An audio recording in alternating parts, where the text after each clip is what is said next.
मेरा नाम डॉक्टर मुर्तज़ा है और आप जानते हैं कि मैं हर हफ़्ते आपको कुछ ना कुछ अच्छे हेल्थ टिप्स लेकर आपके पास हाज़िर होता हूँ। आज जो एक डिज़ीज़ है, जो ख़ासे लोग मेरे पास यहाँ आते हैं, उसके बारे में हम बात करेंगे और वो डिज़ीज़ है हड्डियों की डिज़ीज़, हड्डियों की बीमारियाँ।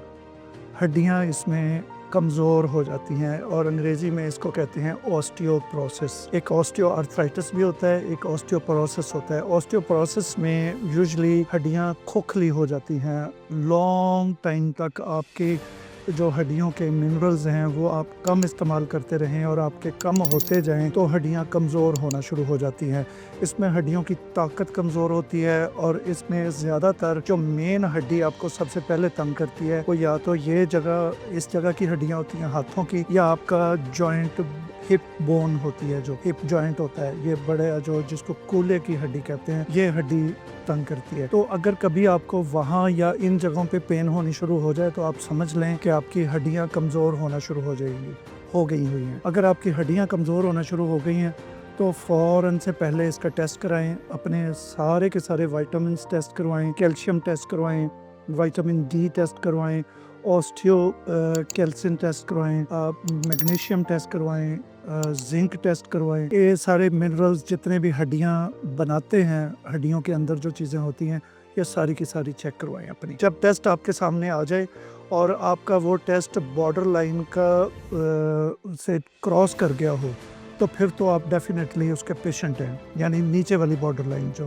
होती है उसकी। अगर वो 50% से नीचे आ गया तो फ़ौरन उसका कोई ना कोई चीज़ लेनी शुरू कर दें। फॉर एग्ज़ाम्पल, अगर आपका विटामिन डी, आपने देखा कि नॉर्मल विटामिन डी होता है 30 और आपका 28, 29, 30, 31, 32 कहीं यहाँ तक आ गया तो आप फ़ौरन से पहले विटामिन डी की कोई अच्छी चीज़ लेनी शुरू कर दें। सबसे अच्छा जो विटामिन डी होता है वो लिक्विड फॉर्म में होता है, वो जल्दी एब्जॉर्ब हो जाता है, तो उसको आप लेके उसका 1 ड्रॉप रोज़ यूज़ करना शुरू कर दें। एवरेज विटामिन डी जो इंसान का एक होता है इंटरनेशनल यूनिट में, जिस पे 400 IU लिखा हुआ हो या 400 से ऊपर हो, 500, 600, 700, 1000 तक, 400 से ऊपर आपकी रोजाना एवरेज नीड है बॉडी की विटामिन डी की। अब आ जाते हैं हम इस पे कि इसकी कॉजेज क्या क्या होती है। इसकी ऑस्टियोपोरोसिस की हड्डियां वीक होने की तकरीबन 4 कॉजेज होती है मेजर। उनको 4 ग्रुप्स में हम डिवाइड कर सकते हैं। सबसे पहला जो उसका ग्रुप है वो है जनरल कॉजेज। जनरल कॉजेज में आपको एक बात मैं समझा दूं कि अर्ली 20s तक इंसान की हड्डियां रिजुविनेट होती रहती हैं, रिन्यूअल प्रोसेस चलता रहता है अर्ली 20s तक, जब आपके 22, 23, 24 साल एज होती है। जब आपका लेट 20s शुरू होता है तो हड्डियां बननी बंद हो जाती हैं। अर्ली 20s तक नई हड्डियां बनती रहती हैं, उनका मास जो है, उनकी स्ट्रेंथ जो है वो बढ़ती रहती है। लेकिन लेट 20s में आके उनकी स्ट्रेंथ कम होना शुरू हो जाती है, जो बढ़ने वाला प्रोसेस है वो रुक जाता है। स्ट्रेंथ कम ज़रा लेट जाके अगले 10-20 सालों में होना शुरू होती है। वो डिपेंड करता है कि आपकी इनटेक कैसी है, आप फूड कैसी लेते हैं, खाते क्या हैं, हड्डियों से काम क्या लेते हैं, एक्सरसाइज करते हैं नहीं करते। तो ये एक जनरल कॉज है पहली, कि आप अर्ली 20s तक आपकी हड्डियां बढ़ती है। इसके बाद अगर आपके अंदर कैल्शियम की कमी रहती है और लॉन्ग टर्म कैल्शियम कम होती है आपकी बॉडी में, और आपने कभी इसको कैल्शियम को इम्प्रूव करने के लिए कोई चीज़ खाई ही नहीं, जब भी आप चेक करवाएं तो आपकी बॉडी की कैल्शियम हमेशा कम आती है, तो उन लोगों को हड्डियों का प्रॉब्लम होता है। फिर इसी तरह से आपका जो इनहेरिटेंस का इशू है, जब आपके फादर को या मदर को हड्डियों की डिजीज़ रही है या उनके फादर या मदर को हड्डियों की डिजीज़ रही है, तो आपको हड्डियों की डिजीज़ होने के ज़्यादा चांसेस होते हैं। ये तो एक ओवरऑल एक अम्ब्रेला पिक्चर थी, एक जनरल कॉज इसकी हड्डियों की। दूसरी जो इसकी मेन कॉज हो सकती है वो हो सकती है हार्मोनल इशू। आपके हार्मोन्स डिस्टर्ब होते हैं तो आपको ऑस्टियोपोरोसिस का मर्ज लाहक हो सकता है। हार्मोनल इशू क्या हो सकता है? औरतों में, फीमेल में एस्ट्रोजन कम हो जाता है। एस्ट्रोजन कम होने से भी हड्डियां कमज़ोर होती हैं। और मेल्स में टेस्टोस्टेरोन कम हो जाता है। टेस्टोस्टेरोन के कम होने से भी हड्डियां कमज़ोर होती हैं। फिर इसी तरह से औरतों में प्रोलैक्टिन कम हो जाता है, FSH कम हो जाता है। और इसी तरह से थायराइड का इशू है। थायराइड एक बहुत इंपॉर्टेंट हार्मोन है, वो 5 ऑर्गन्स को कंट्रोल करता है, आपके किडनी को, लिवर को, स्टमक को, हार्ट को, और ब्रेन को। इनमें से वो बाकियों को तो ख़राब करता ही करता है, जब किडनी को ख़राब करता है तो आपकी हड्डियाँ डेफिनेटली कमज़ोर होना शुरू हो जाती हैं। इसी तरह से वो लोग जो कैंसर की दवाइयाँ खाते हैं या ब्रेस्ट कैंसर की दवाइयाँ खाते हैं या प्रोस्टेट की दवाइयाँ खाते हैं, जो ट्रेडिशनल एलोपैथिक दवाइयाँ हैं, उनसे हड्डियाँ कमज़ोर होती हैं। अब आ जाए अगला, इसकी तीसरी जो कॉज है मेडिकल कॉजेज़ पे। मेडिकल कॉज में वो लोग जो अल्कोहल ज़्यादा पीते हैं, उनकी हड्डियाँ ऑलरेडी वीक हो चुकी होती हैं, तो उनको समटाइम दवाइयाँ खानी पड़ती हैं। जो आम हमारे एंटीबायोटिक्स पेन किलर्स हैं, वो भी हड्डियों को कमज़ोर करने का बायस बनते हैं। इसी तरह से IBS जिन लोगों को है, IBS इरिटेबल बाउल सिंड्रोम को कहते हैं, ये स्टमक की एक डिजीज़ है। इसमें कॉन्स्टिपेशन होती है या लूज मोशन होता है या नीचे से आपको रेक्टल ब्लीडिंग होती है, तो उसमें भी हड्डियाँ वीक होती हैं। इसी तरह सिलिएक डिजीज़ है एक, वो भी बड़ी आंत की, लार्ज इंटेस्टाइन और स्मॉल इंटेस्टाइन दोनों की एक बीमारी है। उसमें भी यही वाले सिम्टम्स होते हैं। समटाइम क्रैम्पिंग होती है, पेट में दर्द होता है, खाना हजम नहीं होता, डाइजेस्टिव सिस्टम ख़राब होता है। तो जिन लोगों को ये सिलिएक डिजीज़ होती है, उनकी भी हड्डियाँ कमज़ोर हो जाती हैं। फिर इसी तरह से जिन लोगों को आर्थराइटिस हो जाता है, आर्थराइटिस का एक टेस्ट है जिसका नाम है RA factor, rheumatism factor.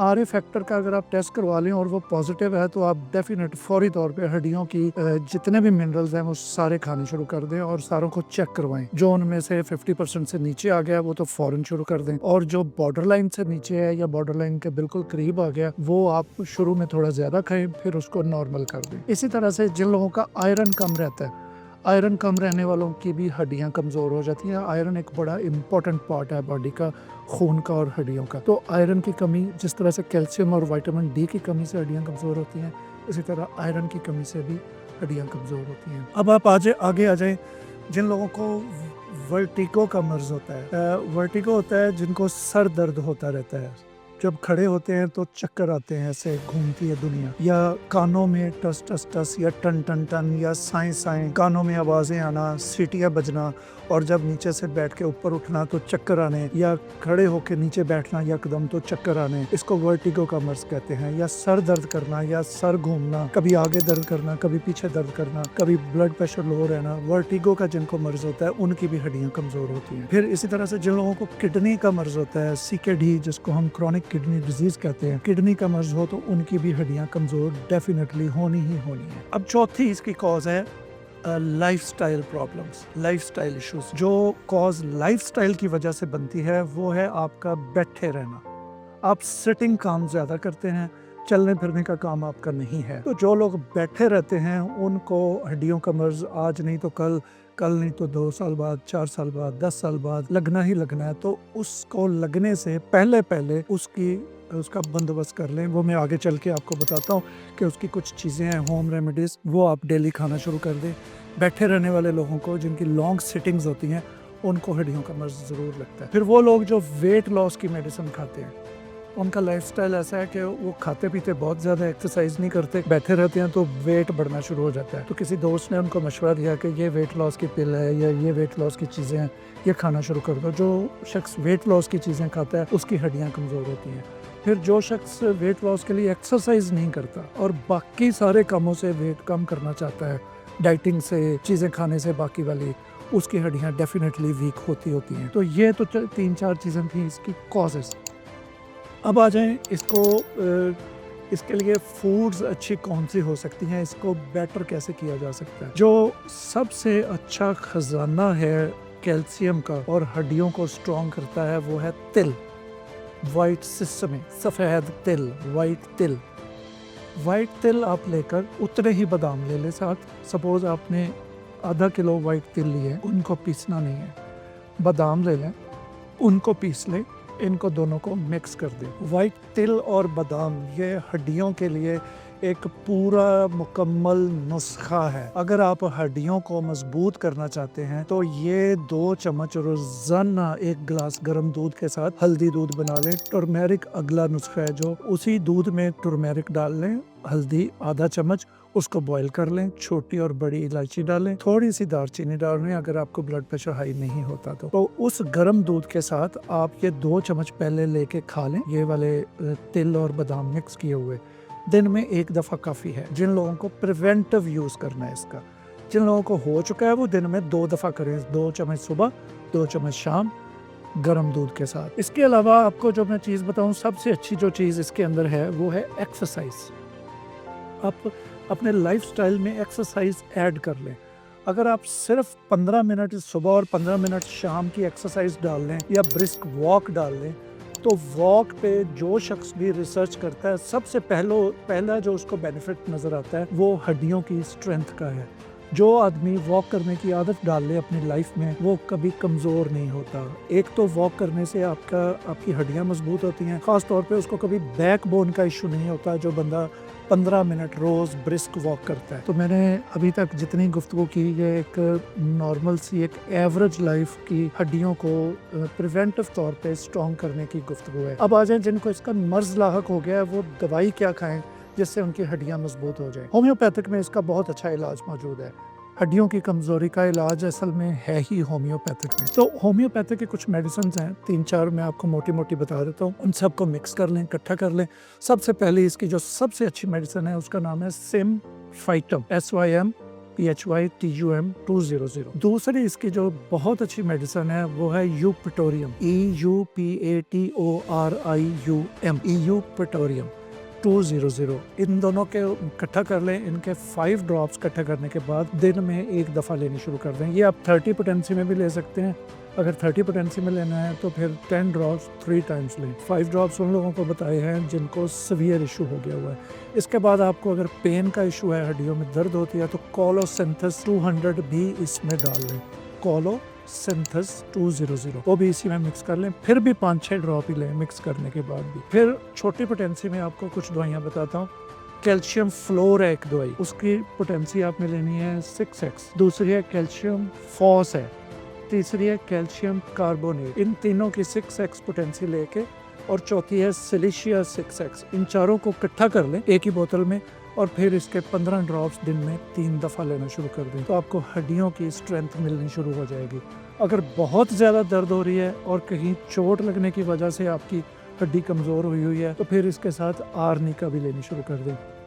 Plus इसमें ऐड करें कैल्शियम की कोई गोली, अच्छी क्वांटिटी कंपनी की, अच्छे लेवल की कोई गोली लेनी है। प्लस इसमें ऐड करें विटामिन डी की गोली, प्लस इसमें ऐड करें विटामिन सी की गोली, और प्लस इसमें ऐड करें आयरन। तो ये आपका एक कंप्लीट पैकेज है हड्डियों की कमजोरी का।